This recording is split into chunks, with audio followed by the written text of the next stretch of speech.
Hello and welcome to the Common Weal Policy Podcast. I'm Dr. Craig DL. I'm the Head of Policy and Research at Common Weal, and today I'm joined by three special guests. We have Keith Baker of our Common Weal Energy Group back again. We have Ali Anderson, a Senior Researcher and Media Manager for the Office of Douglas Chapman, who is our third guest, the SNP MP for Dunfermline and West Fife. Hello to all of you. How are you all doing? Yes, thank you. Yes, thanks so much for inviting Pretty me. well, tired, but it's been a great week. It has been a very busy week. First, before we go ahead, I must apologise to everyone if my voice sounds a little bit strange. I had my COVID jag on Sunday and the side effects hit me quite hard, laid me out for most of yesterday. However, what I will say is, from personal experience, the side effects of the jag were far, far less severe than having actual COVID. I have no desire to go round two with that. If you haven't had your jags yet, you are eligible for them, please go get them. Either you'll have an appointment by now, or you can go into one of the drop-in centres if you're eligible. Please do it. The local drop-in centre near me was highly professional, saw us immediately, took us right through it. It was easy as anything, no excuses. So back to the show. Yes, it has been an extremely busy week. On Monday, we had the long-awaited report from the IPCC, the latest round of their reports commenting on the state of climate change and what is going to happen to the world if we don't do something about it. And we're going to talk about this a bit later in the podcast, but when that report came out, Common Weal then came out with our response to it on what Scotland in particular should be doing right now, given the severity of that report. So, Keith, would you like to start us off with what you thought of the IPCC report when it came out? Well, as I've been a reviewer on Working Group 3, we do get a summary of it. So I've known about this for quite a long time, and okay, the draft changed. But I mean, I guess I saw the first summary probably about 18 months ago, and it's a lot to carry around with you. You know, just to know what the science is, just because the wording changes, the actual science doesn't. So it's actually, Monday came as a big relief to be able to go, actually, now we can talk about this. And yeah, sorry, it is just as bad as everybody's been predicting. But at least we can now have this conversation out in the open. And then in February next year, we'll get Working Group 2, which will be the impacts. And I'm sure that will be sobering reading as well. And then in March, we get Working Group 3. And I can start talking about what's in that at that point. That's the bits I've seen and been involved with. But yeah, it's really, really depressing, but it's a call for action. And at the same time, it's quite a relief to be able to go, now we can actually talk about it. Yeah, and as with all of these reports that are built on especially political compromise, you're right that the language does inevitably get watered down, but the science remains. And the science in the report now does say that humans are the unequivocal cause of climate change. Before, they were merely saying it was clear, which it's definitely an intensification in that respect. Although if you weren't convinced before, I mean, what more does it take to convince you? They did say that the window of time to avert the climate emergency is narrow and narrowing. We literally only have a few years left. It's not many elections in the future now. The politicians of today have to be acting. Disturbingly for me, they now said that keeping the planet below a 1.5 degree temperature rise is now essentially impossible. Their best case scenario said that we will hit the 1.5 degree ceiling, go above it, and then reduce back down below 1.5 C by 2100. And that's if we do absolutely as much as we can now. So we're already too late in that sense.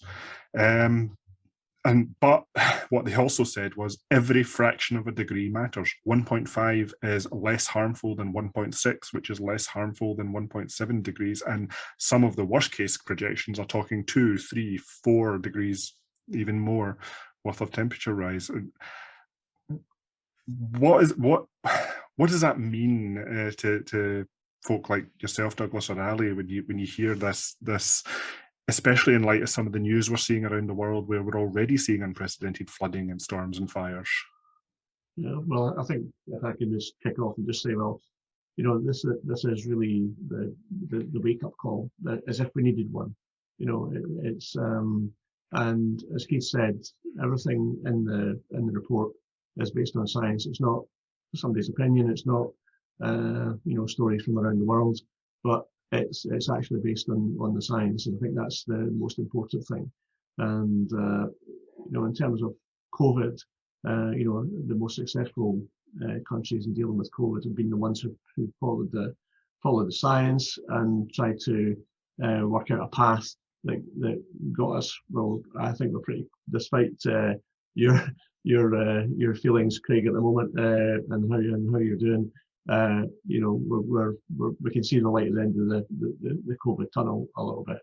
So I think that just in the same way as we've used the science there, then we need to fall back on the science and the technology to actually help us through this enormous problem, not just for some countries in the world, but for the whole planet.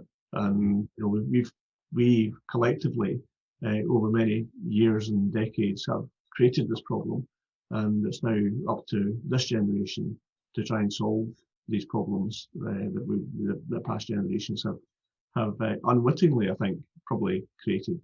I think anybody who's been involved in like oil and gas for a number of years, they maybe listened to some of the discussion that's going on, but didn't really see their job or their what they were doing as part of the issue or part of the problem. I think it's absolutely clear now that we need the technology to help us solve some of these most difficult problems that's going to affect everyone, socially, economically, environmentally, and from a natural world point of view as well.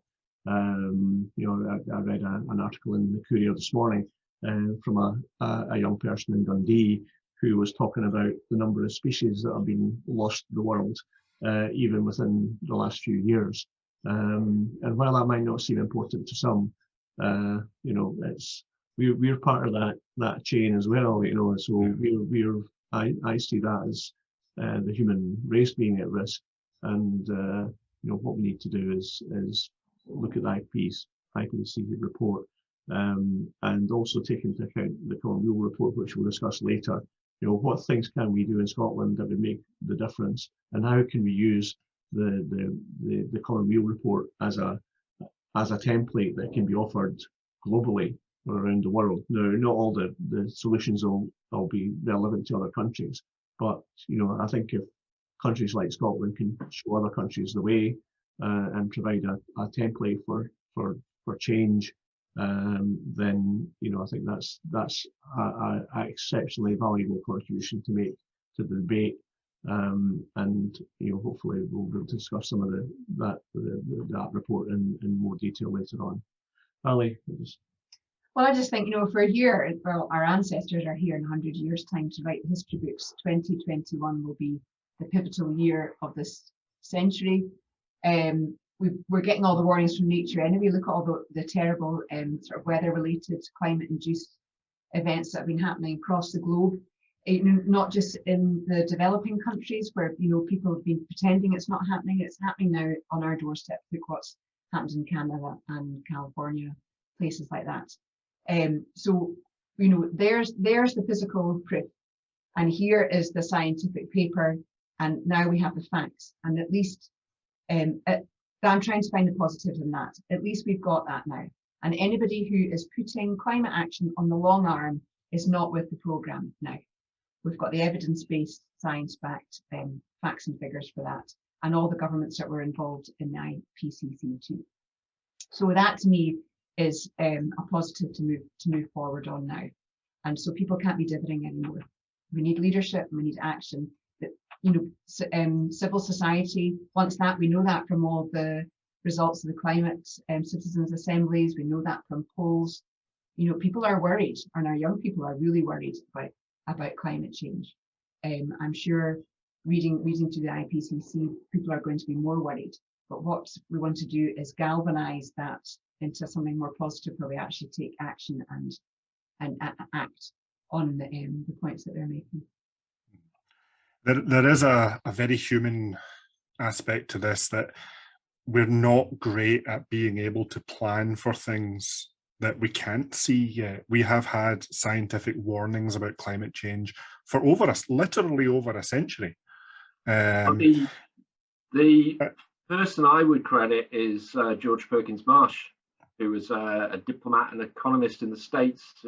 He first made a speech in 1857 saying that man's activities were having an impact on the climate.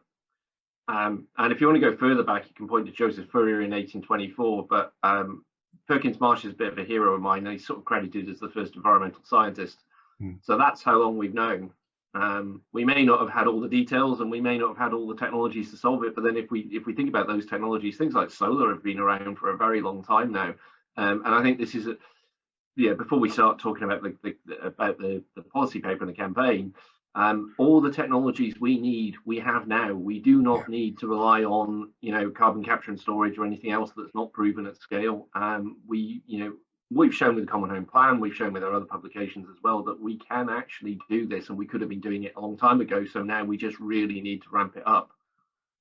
Yeah, and indeed, more intensely than that, if you are relying on some magic technology of the future like carbon capture or nuclear fusion or whatever you think would be necessary to get us through this, if it fails, then it's all, by the time we know it fails, it would be too late to fix things. So we do need to fix things now with the technology we have.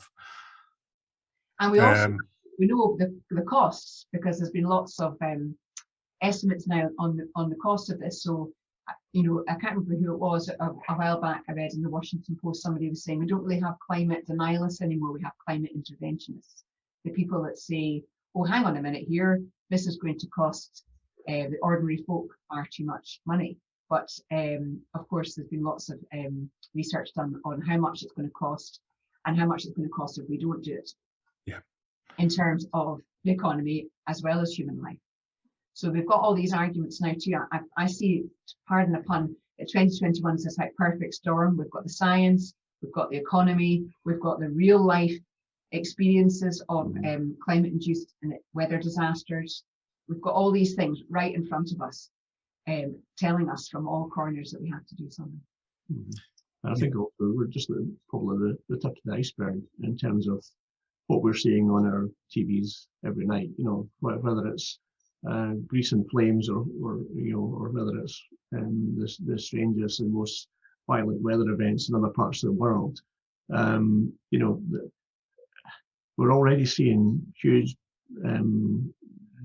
slight flows of migration of people from, for example, from Africa through to southern Europe, and what we're experiencing just now could probably be 10 times what we can expect in the future as well, because people will, if their homes and countries and their farmland and so on are being flooded or subject to drought, then people are not going to be hanging about in these places, and it's that social confusion that climate change will cause as well in the future that it really could be apart from the climate itself, that the movement of people could be a huge driver to actually make people realize that we need to take action very, very quickly in order to avert a continuous state of crisis in different parts of the world. And if you think it's not going to happen here, then you're wrong, because it's everywhere is under threat, and that's what we really need to guard against. That's social instability as well. People are starving, or people are can't get enough water or whatever. Then they're going to move to wherever it is. And quite honestly, I don't think some of the systems that we have in place just now, if we can't manage people coming across the English Channel very well, then I think we're in quite a bad place in terms of what might be in front of us if huge numbers of people start moving around the planet due to climate change. Yeah, I mean, it has been a historically a very rich white Western view that this is something that happens elsewhere, and by elsewhere they mean far away, therefore we don't need to worry about it. But you're right, it is happening here. my wife is German. Her the town she grew up in was effectively swept away in the floods that hit Western Germany last month. We've seen footage of streets that we walked down last year just completely gone, exposing foundations of buildings that were laid by the Romans. And we're thankful that her family are safe and her family's house were intact, but to give an idea of how close they were, her father's next door neighbour lost his life drowning in his own basement. And that's how close the waters came there. So yeah, it is happening here. And one of the things from the report was saying that in many of the worst case scenarios, you're looking at the changes in the weather, meaning changes in the climate, meaning that what is right now a 10-year flood, a flood that only happens once a decade, would then start happening once a year. And you're seeing the same with things like the heat waves in America and Canada, which have been saying that kind of heat wave would have been essentially impossible without climate change. At least it would have been 1 in 1,000 or 1 in 10,000 years. We're probably now looking at them several times a lifetime.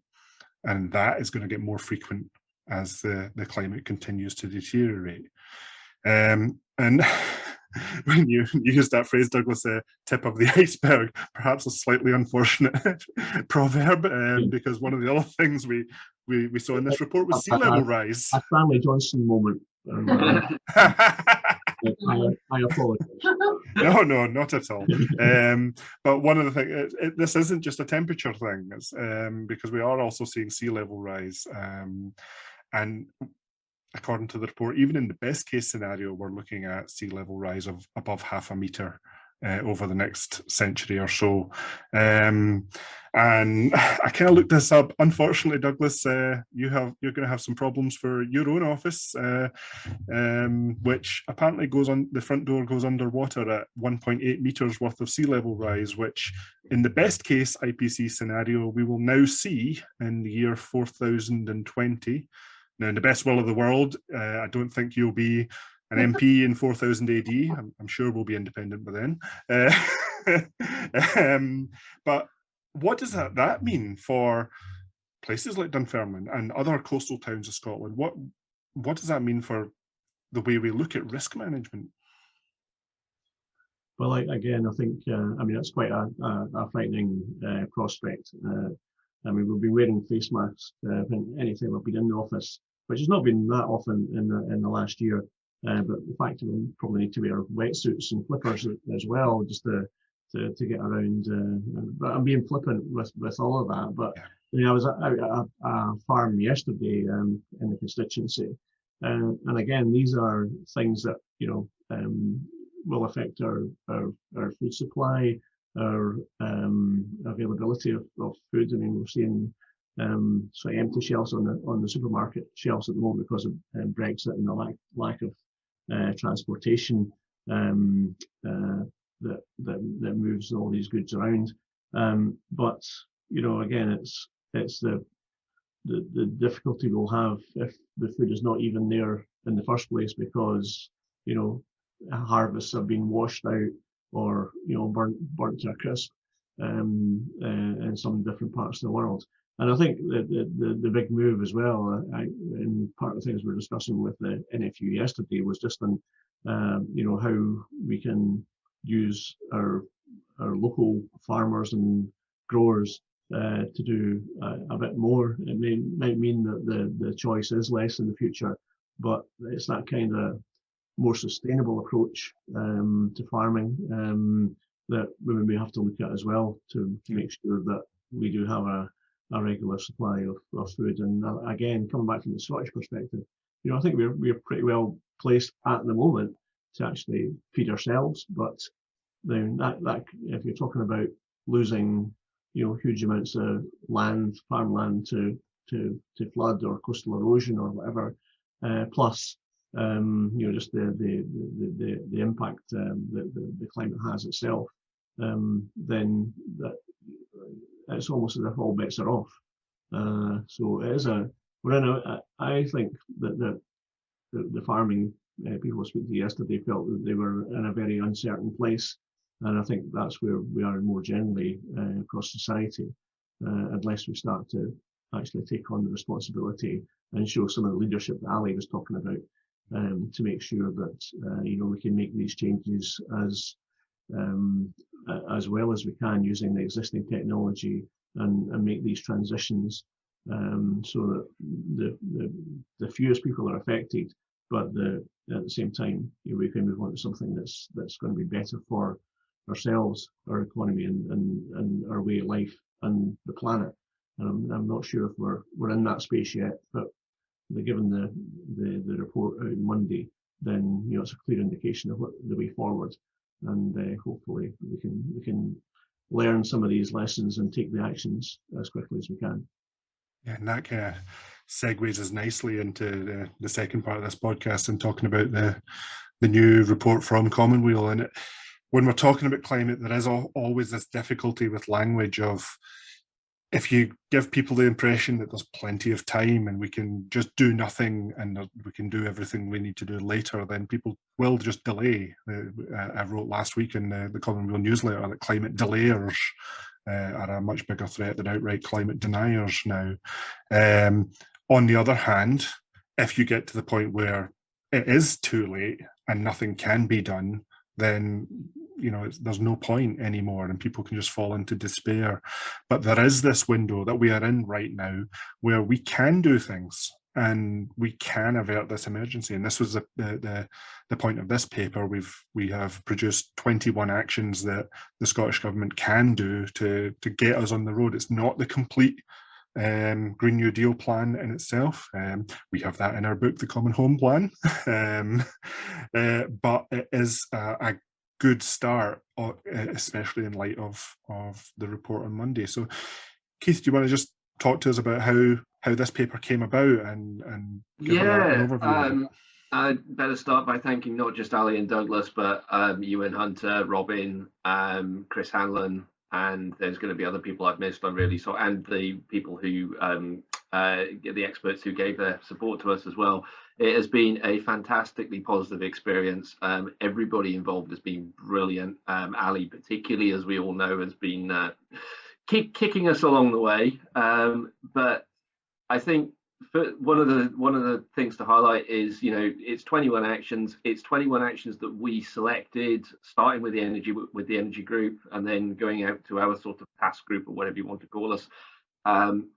And we've missed out some big things in there for good reason.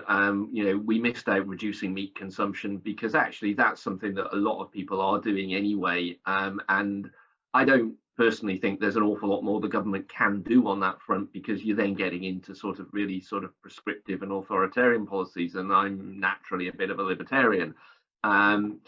There's the population debate, which would be an entire another podcast. I'm child free, but I understand, people who aren't. So we didn't want it to be really, really negative. We could have probably come up with a list of 21 things that we needed to ban or stop or do anything else, but it doesn't.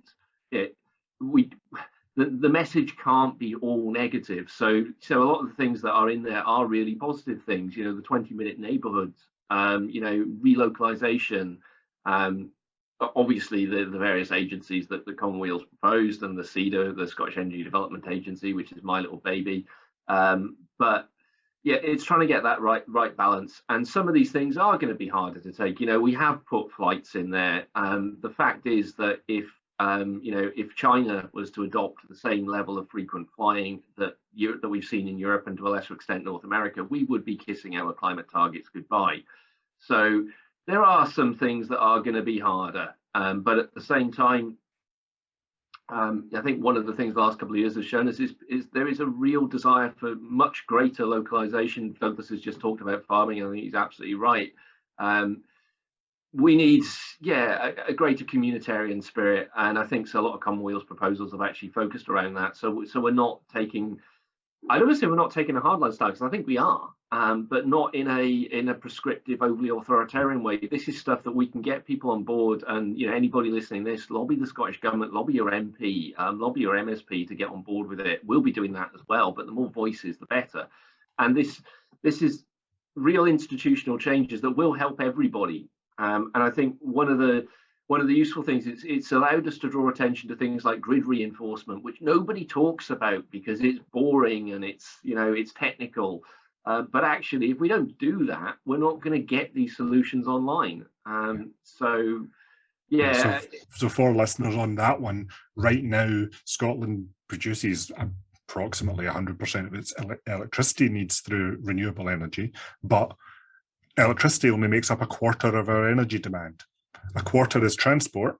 So if we electrify all of our cars, we need to double our renewable electricity generation, and half of our energy right now is in the form of heat, almost all of which is oil and gas. So if we electrify all of our house heating and we don't do anything about insulation or anything like that, then we have to double our electricity generation again. So we need 4 times as much renewable electricity as we currently have. And our grid just can't handle that increase. So yeah, you're right. It sounds a bit boring and a bit technical, but that kind of level of thinking is required if we want to, if any of this is going to be possible. Now, yes, we don't want to leave everyone with cold homes and higher energy bills just because we replaced their oil bunker with a heat pump. But that then takes us into the other recommendations as well. I feel like when we first got involved with this, it made me feel really positive about what we could do, because some of the things that we're talking about have been talked about for quite a while, and everything's kind of been put on pause because of COVID.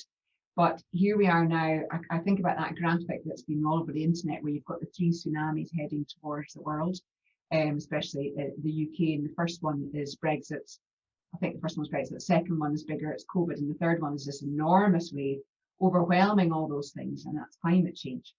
And when we were discussing this proposal document, one of the things that we were all talking about was this moment in Scotland's national story, and about it being a moment of responsibility and opportunity.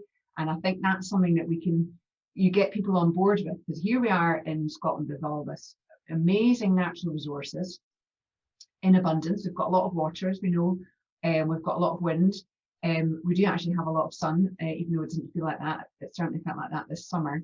So we are in this amazing position at the top of Europe to really play our part on the global stage in terms of tackling climate change, and in terms of our opportunity and responsibility. We've got amazing skill sets. We've got lots of people willing to make big changes to get on board, and we put all that together, then I think we've got something really dynamic there. So for me, it's been a real light at the end of the tunnel moment getting involved in this, and then looking at all the sort of hard facts and figures and infrastructure, all the things that we've been discussing, which we'll get into in more detail now in the 21 points. It makes sense. So we don't need to go through every single point in there, but if you had to pick your top 1 or 2 out of the list, putting you in the spot because I don't expect you to have the list in front of you, what ones would you like to really, really see, Ali? Well, I love the National Energy Company, because I feel that sums up that idea of Scots as stakeholders and guardians of our abundant natural resources. I really like that, because that's that first, everyone in it together, everyone benefiting, everyone having a responsibility about nature. That to me, I really like that, because I feel that Scotland has been on the thin end of the wedge when it comes to enjoying the benefits of our abundant natural resources, and not enough say on how we incorporate that into our lives in a sustainable way. So for me, the National Energy Company just makes tons of sense, and I'm excited about that. Douglas?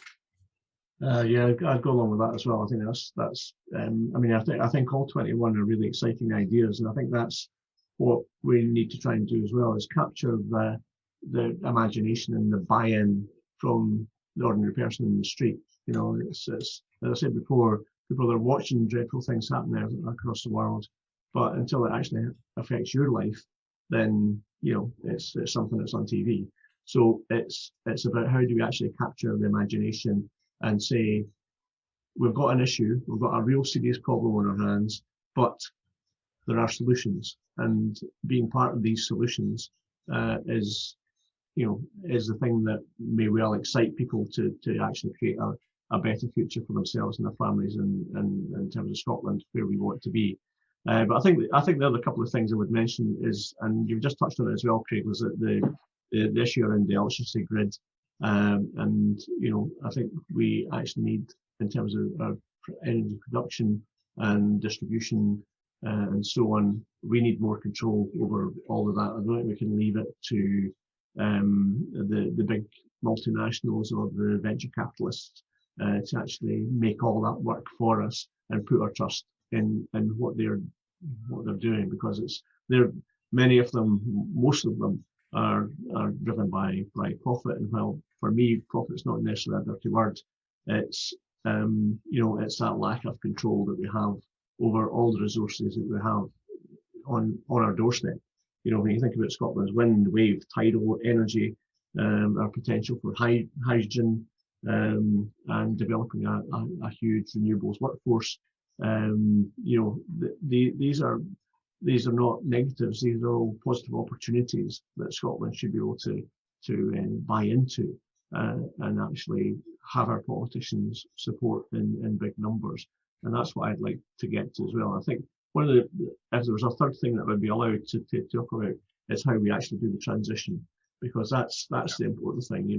We've relied for a long time on oil and gas, and we've got a very mature oil and gas industry in Scotland, with a lot of people involved, and still, despite the sort of turn down in production, there's still a lot of people involved in that. And I think the challenge is, how do we take all that enthusiasm and skills and talent that's within these industries and make it to use these human resources we have into finding solutions and delivering what we need to deliver to actually see the 21 ideas actually come through to fruition, because it is all about what we do. It's all about the action points. It's not about just having 21 points on a bit of paper.